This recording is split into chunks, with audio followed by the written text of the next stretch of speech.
Hi friends, ಇವತ್ತು ನಮ್ಮ ತೋಟದಲ್ಲಾದ ಮಾವಿನ ಹಣ್ಣನ್ನು ನಮ್ಮ ಮಗಳು ಕೊಯ್ತಾ ಇದ್ದಾಳೆ.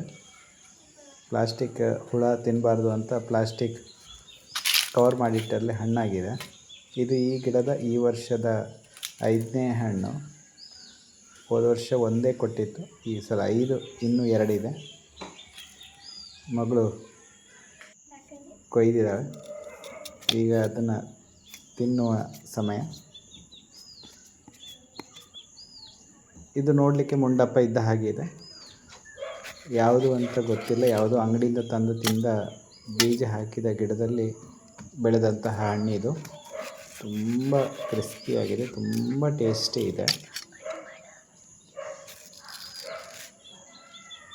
ಸಿಪ್ಪೆ ಅಂತೂ ತುಂಬ ತೆಳುವು ಇದೆ.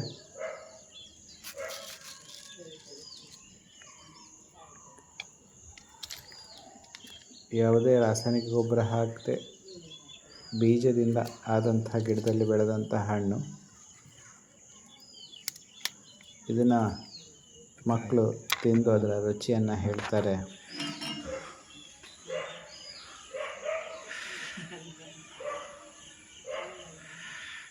ಸೂಪರ್.